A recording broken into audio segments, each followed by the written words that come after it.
Seperti yang pernah kita sepakati bersama di bulan yang lalu, bahwa kajian kita akan terfokus pada pembahasan seputar sholat.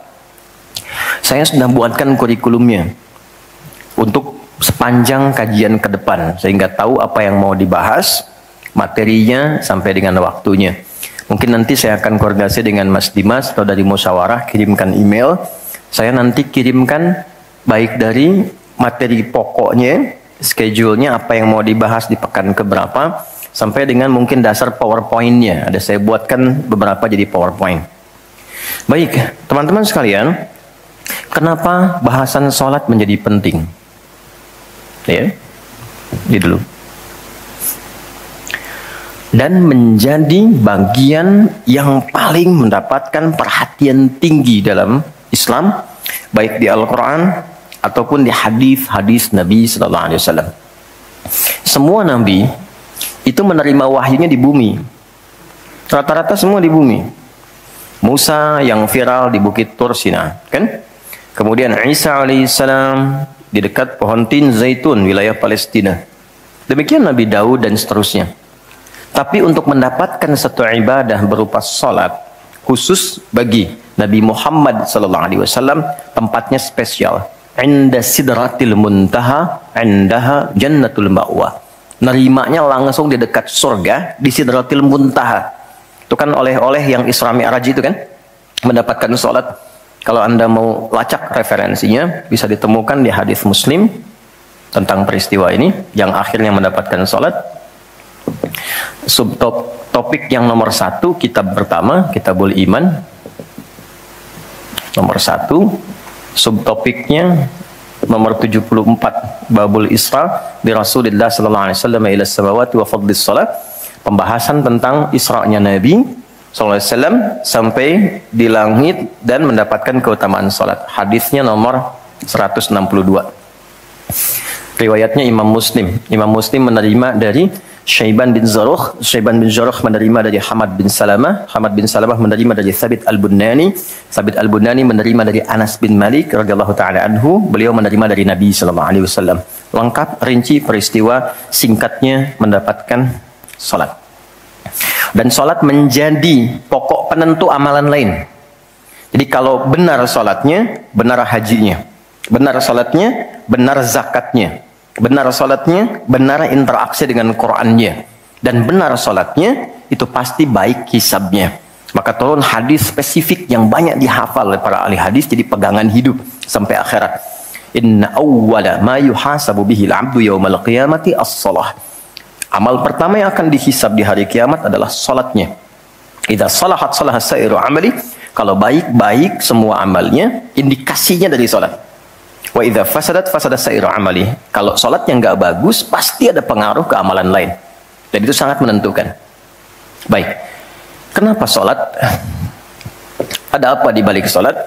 Dan bagaimana cara salat yang benar yang melahirkan perubahan pada kehidupan? Itu yang coba kita turunkan sampai-sampai di bulan Ramadan pun ibadah pokoknya salat.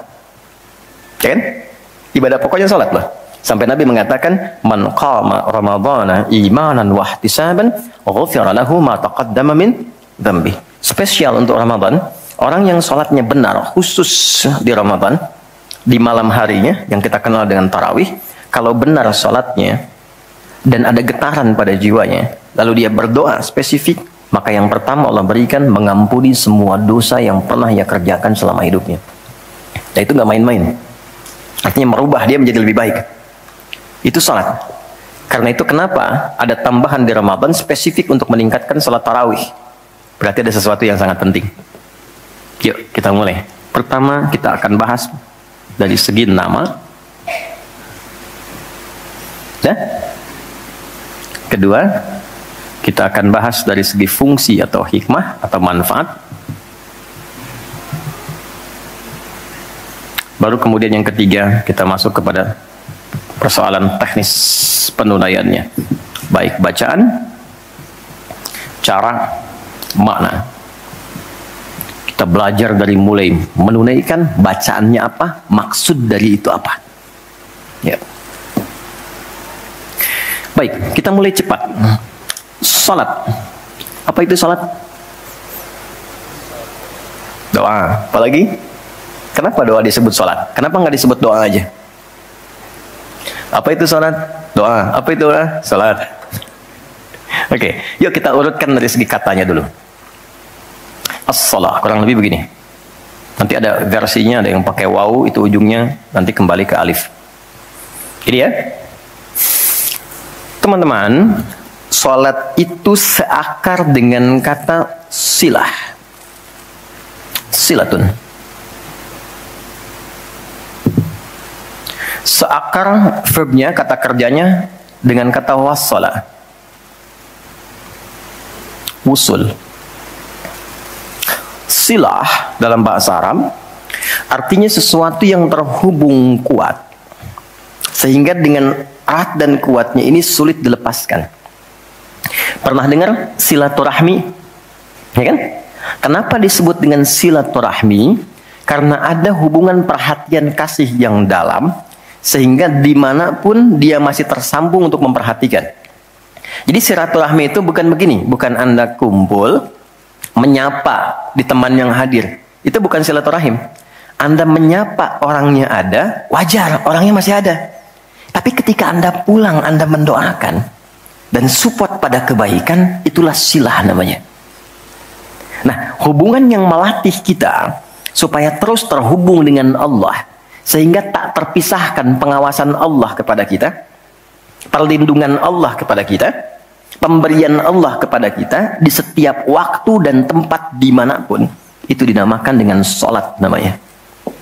Karena itu, ciri keberhasilan orang yang sholat, yang pertama kali dapatkan adanya konektivitas dengan Allah, sampai dia koneksinya ke Allah. Karena itu disebut wusul. Kenapa secara fikih dinamakan dengan doa? Karena saat berdoa kan terkoneksi dengan Allah, ya kan? Nah, doa yang terkoneksi secara formal kepada Allah itu disebut dengan sholat. Quran surah keempat, dalilnya An-Nisa ayat 103. Quran surah 4 ayat 103. Paling kanan agak sedikit ke atas tuh di mushaf standar. Fa'idha qadaytumus sholata, maka jika Anda telah tuntas mengerjakan sholat, fadhkurullaha, maka cirinya dia akan cepat terkoneksi kepada Allah. Itu pengertian hikmahnya. Kalau pengertian fikihnya, habis sholat cepat zikir. Zikir itu artinya terkoneksi, nyambung. Kenapa setelah sholat ada zikir lagi yang menyambungkan? Karena ada orang yang sejak saat sholat belum nyambung dengan Allah. Itulah sebabnya nanti kita akan belajar. Masih merasakan nggak? Pernah nggak begini? Sebelum sholat mau fokus nih, tapi begitu takbir Allahu Akbar, yang akbar di lisan Allah, tapi yang akbar di pikiran project. Ya, status belum diupdate. Nyimpan sendal di mana? Jemuran belum diangkat, ya kan? Ya, pernah nggak suasana itu hadir? Nah kan, nanti kita akan belajar. Nah, kalau akumulasi semua ingatan itu mengganggu khusyuk kita sehingga kadar khusyuknya kecil dan belum terkoneksi dengan Allah setelah sholat, maka coba zikir sampai nyambung. Idealnya ketika sholat selesai, itu punya konektivitas dengan Allah, nyambung. Ingat Allah. Qiyaman. Baru dia berdiri jalan sudah ingat Allah. Makanya kalau ada orang keluar dari masjid dan dia nyambung dengan Allah, itu mustahil tertukar sendal. Oke? Karena saat dia pakai, dia merasa diawasi Allah. Ya Allah, salah, bukan punya saya. Yang saya yang itu rupanya dia pakai, padahal dia ke masjid nggak pakai sendal. Ini memang ada yang salah dengan sholatnya. Oke, balik ke sini. Maka kalau dia berjalan jalannya baik, kalau dia duduk bekerjanya baik, gak mungkin maksiat, gak mungkin menyentuh yang salah, karena saat dia menyentuh dia merasa dilihat Allah. Itu yang disebut dengan ihsan namanya. Di orang yang punya koneksi dengan Allahnya kuat, itu akan mudah menjalani kehidupan. Anda punya koneksi dengan teman-teman yang punya kedudukan tertentu, aksesnya mudah kan? Anda punya koneksi dengan Allah, apa yang sulit bagi Allah? Masalah dikecilin, bukan nggak dapat masalah. Masalahnya sama, bagi orang lain besar, bagi si fulan kok ringan. Karena sebelum mendapatinya, akses dia ke Allah tinggi, Allah ringankan untuk diterima di hatinya. Dilapangkan hatinya sebelum menerima persoalannya. Jadi ketika menerima persoalan dia tinggal senyum aja, selesai. Macet, yang lain gelisah. Alhamdulillah macet. Bisa hafalan dulu, bisa baca dulu, bisa mengerjakan yang lain dulu. Ini semua dibaca dengan nyaman karena konektivitas yang tinggi dengan Tuhan. Jadi ternyata ketika diminta menunaikan ibadah salat, ada hal yang sangat besar yang Allah ingin berikan kepada kita semua. Saya ingin tanya teman-teman, berapa waktu yang Allah mintakan kepada kita untuk menunaikan salat? Berapa? Tiap hari kita kerjakan. 5 kan? 5 kan? Nomor koneksi dengan Allah. Masih ingat nomornya? 24434 klik. Naik. 2 subuh, 4 duhur, 4 asar, 3 maghrib, 4 isya kan? Ayo bikin status. Ya kan? 5 waktu kan? 5 waktu kan? Kenapa 5 waktu? Salah satunya karena di dalam Quran diisyaratkan orang yang benar salatnya sesuai dengan yang diajarkan Nabi, sesuai yang diisyaratkan Quran, akan mendapatkan 5 kemuliaan dalam hidupnya yang tidak didapatkan oleh orang yang tidak sholat. 5 ini, itu yang coba kita akan keluarkan. Itulah sebabnya kenapa sholat sangat ditekankan, kenapa sholat diwajibkan, karena Allah mewajibkan kita mendapatkan semua kebahagiaan dan kesuksesan yang kita ingin raih dalam kehidupan. 5 ini. Yuk kita mulai. 1. Izinkan saya memulai dari sini supaya kita punya motivasi untuk menunaikan sholat. Jadi kalau nggak tahu yang 5 ini, cara pandangnya kepada sholat jadi beban. Baru aja sujud, dasar lagi. Baru maghrib, isya lagi. Kan? Nah, ayo isya. Tadi kan udah maghrib. Kan? Pernah merasakan itu? Karena cara pandangnya menilai sholat sebagai beban. Padahal ketika Allah wajibkan, itu cara mewajibkannya bukan sebagai beban, sebagai motivasi yang mengantarkan pada keindahan. 1, kita cepat. Quran surah ke-20 di ayat yang ke-14. Tafsirnya Quran surah 13 ayat 28. 1 paket. Kita pakai Quran hadis aja ya, biar nggak bisa didebat. Oke, Quran surah ke-20 ayat 14. Innani anallahu la ilaha illa ana fa'budni wa aqimis salata lidzikri. Sayalah Allah, kata Allah. La ilaha illa ana, enggak ada Tuhan yang layak dipertuhankan kecuali saya. Ini kalau kita belajar ngaji tentang tauhid, ya. Belajar mengaji tentang dasar keyakinan akidah. Ini ayat yang paling real, yang paling mudah dipahami, yang paling kuat pengakuannya. Saya coba mengumpulkan koleksi beberapa kitab-kitab yang disucikan. Saya kumpulkan, nggak ada satupun kecuali di Quran yang tegas mengatakan, Tuhannya langsung mengatakan, tidak mewakili perwakilan. Sayalah Allah, satu-satunya yang dipertuhankan, sembah saya. Coba di Quran. Kita simpan ini dalam bab tauhid. Sekarang kita teruskan. Bagaimana cara menyembahmu ya Allah? Fa'budni wa aqimis sholata lidzikri. Tunaikan sholat. Ya, sebagai pembuktian penyembahan kepadaku. Lidzikri. Untuk mengoneksikan dirimu denganku. 1. Sholat adalah pembuktian sebagai hamba. Pembuktian iman. Pelan-pelan. Yang pertama, teman-teman sekalian, ketika Allah menerangkan fungsi salat yang pertama untuk membangun konektivitas yang kuat dengan Allah, itu ternyata dasarnya bukan materi, bukan kedudukan, tapi penghambaan. Supaya engkau membuktikan diri engkau itu hambaku, sembahku, lewat salat. Jadi kalau ada orang yang mengatakan, Tuhanmu siapa? Allah, tapi dia nggak mau sholat, itu kata Nabi, belum sempurna kebertuhanannya kepada Allah. Ya, al-farqu bainal mu'min wal kafir tarku sholat, kata Nabi. Perbedaan orang yang mengaku beriman dengan yang belum beriman dilihat dari sholatnya. Jadi kalau dia sudah menunaikan sholat, itu pembuktian keimanannya kepada Allah, kebertuhanannya. Jadi kalau ada orang mengaku muslim, dia belum menunaikan sholat, maka dipertanyakan keimanannya. Karena itulah kemudian kata sholat disebut juga di Al-Quran dengan kata iman. Buka Quran surah kedua ayat 143. Lihat di pertengahan. Wa ma kana Allahu liyudhi'a imanakum. Jika ada hamba siapapun menunaikan sholat, aku nggak akan sia-siakan sholat yang dilakukan dengan imannya itu. Maksudnya apa? Akan dibalas, diberikan perhatian sesuai dengan kadar sholatnya. Disebut dengan iman. Dan yang paling dahsyat, ketika seseorang sholat menghamba, kan gerakannya ruku, sujud, menghamba kan? Maka naik statusnya dari sekedar manusia biasa menjadi abdun. Teman-teman, ini rahasia besarnya. Perintahnya fa'budni, yang kita baca iyyaka na'budu, asal katanya dari kata abada, orangnya abdun, jamannya ibad. Dan tidak pernah disebutkan dalam Quran kata abdun kecuali untuk mengangkat derajat hamba di hadapan Allah. Contoh, Nabi Muhammad ketika peristiwa Isra dan Mi'raj dipanggilnya dengan nama apa? Quran surah 17 ayat 1.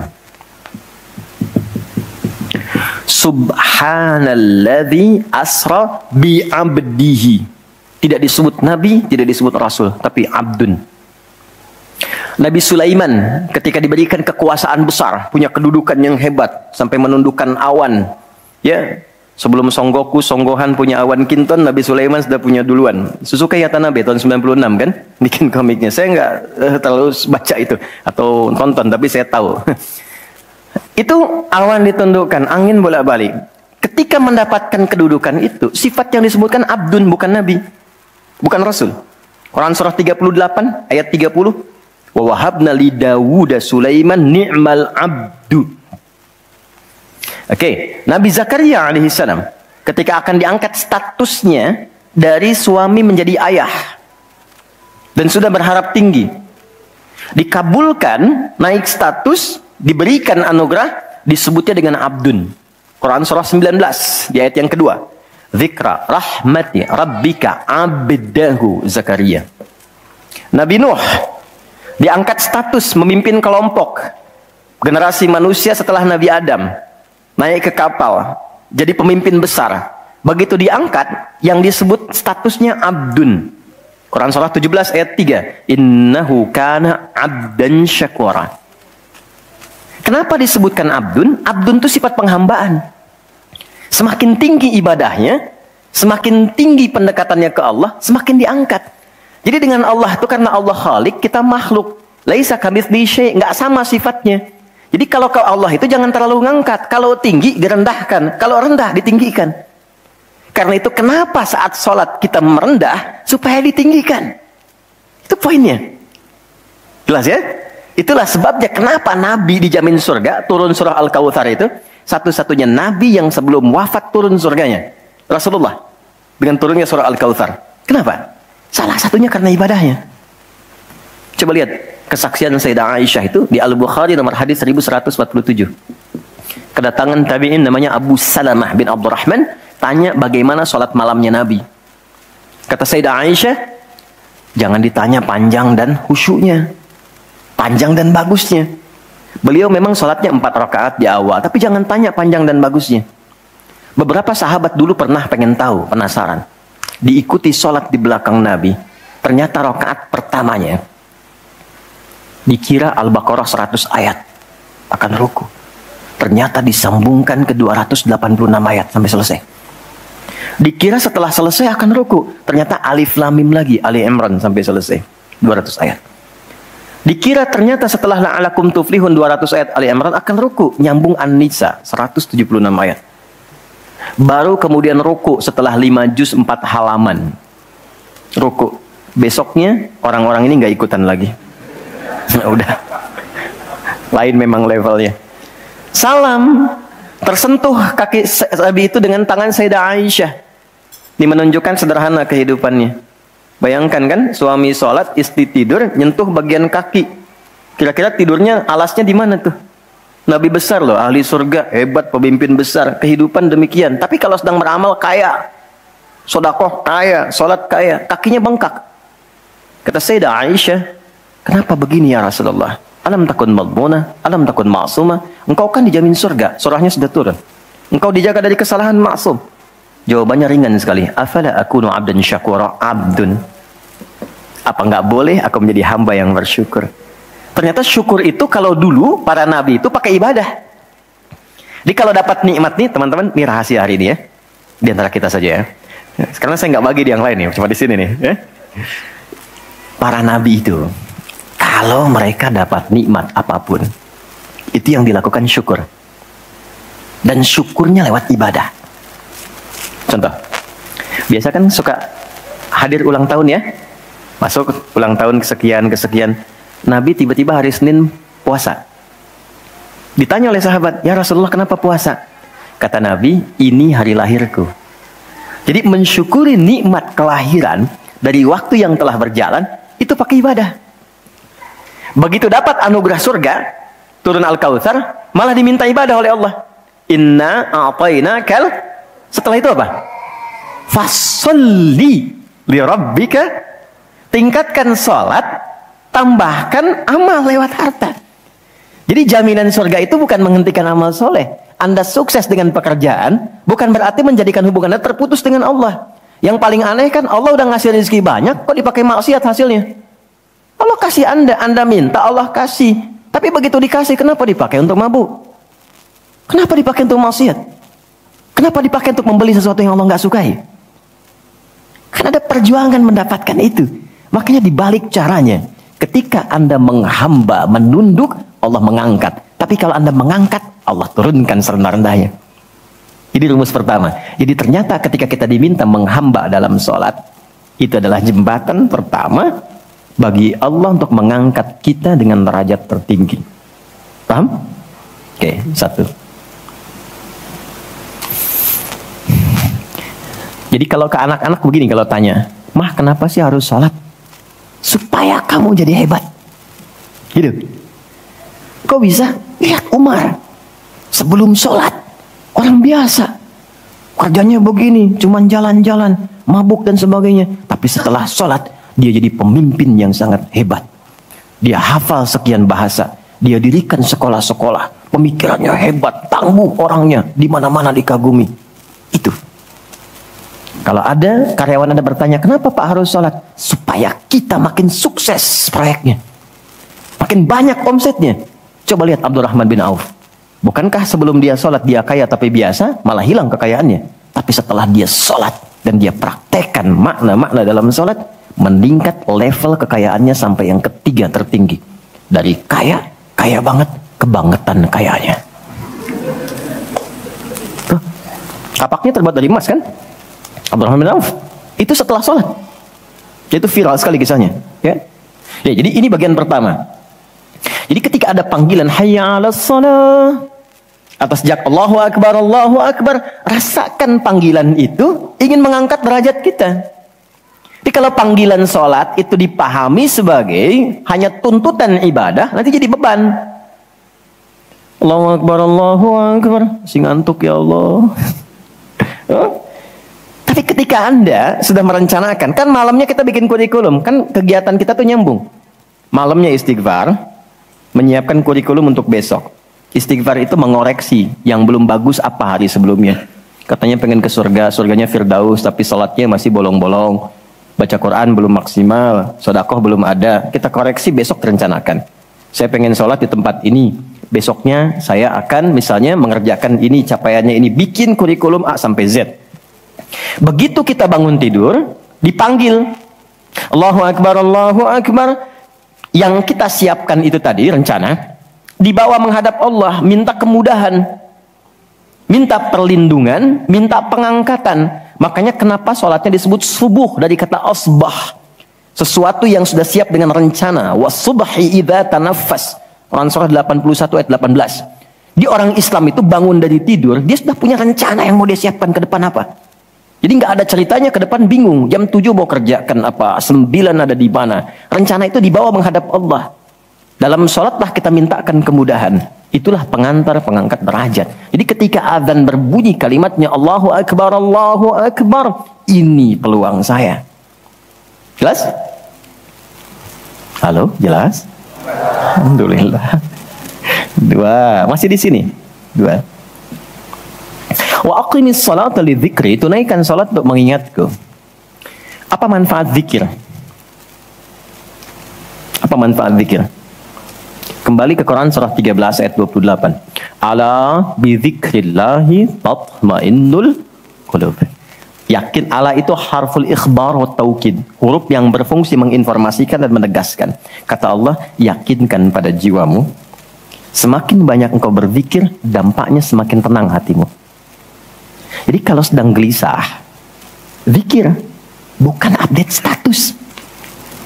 Ingat ya? Karena mengupdate status, mencurahkan pada media sosial tidak menghilangkan kegelisahan dan tidak menyelesaikan masalah. Bintaro macet ya.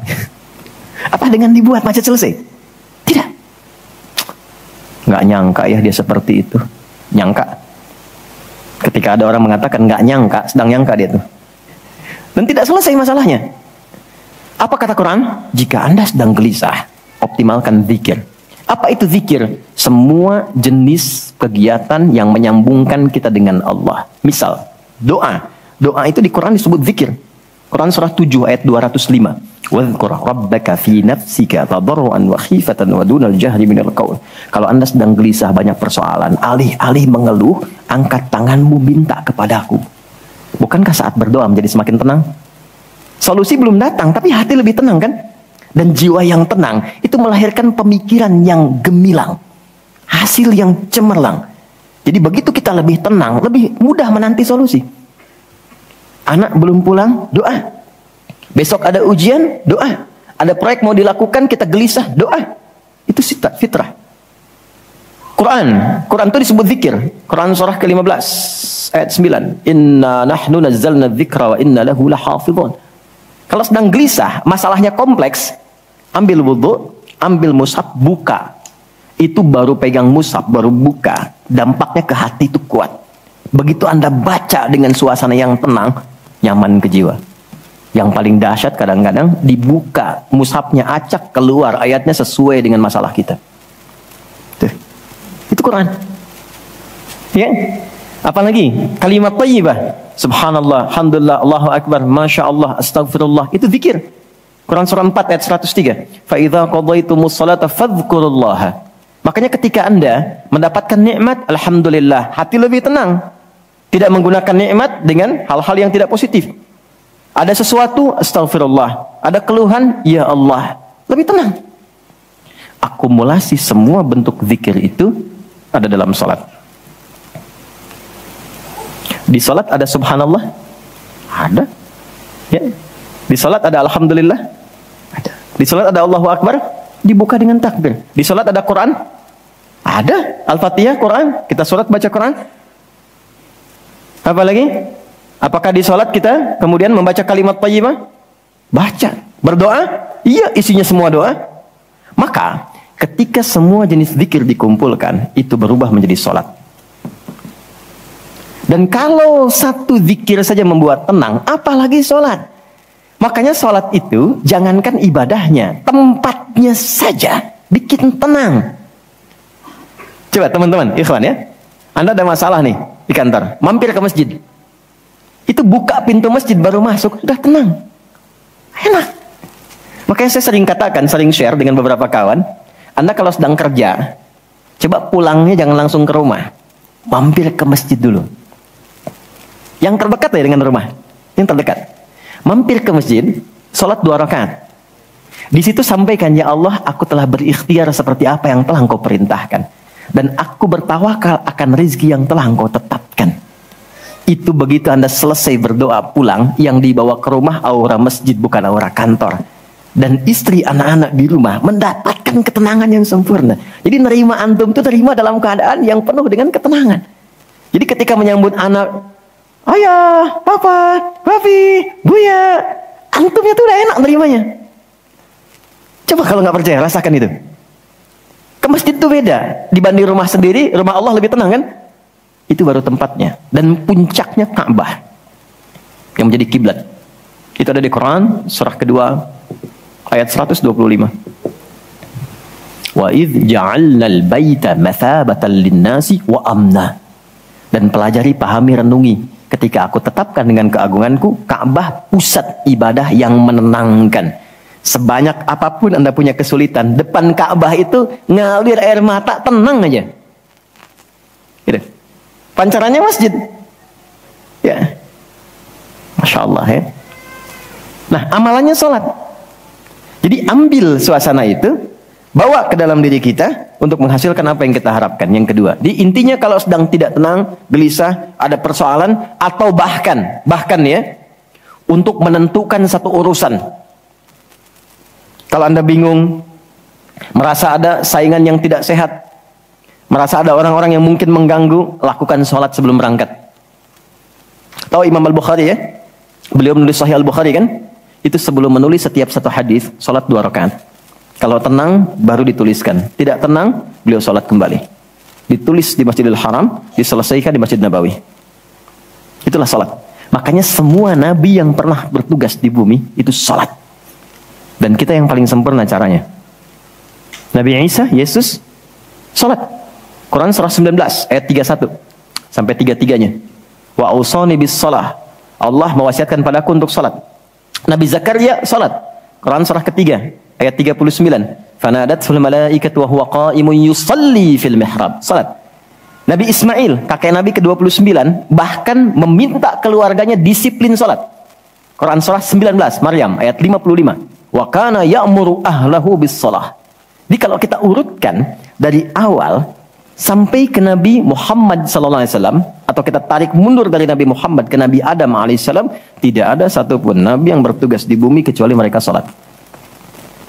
Muhammad SAW bin Abdullah bin Abdul Muttalib bin Hashim bin Abdul Manaf bin Qusay bin Murrah bin Kilab bin Ka'ab bin Ghalib bin Fihir bin Malik bin Nadar bin Kinana bin Khuzaimah bin Mudrika bin Ilyas bin Nizar bin Mudar bin Ma'ad bin Adnan bin Adi bin Adri bin Muqawwam bin Nahur bin Ya'rab bin Yasjub bin Ismail alaihissalam bin Nabit bin Ismail alaihissalam bin Ibrahim alaihissalam bin Adhar bin Nahur bin Abir bin Kinan bin Arfakhshad bin Sam bin Nuh alaihissalam bin Mihlail bin Matushala bin Kinan bin Anwas bin Tith bin Adam alaihissalam.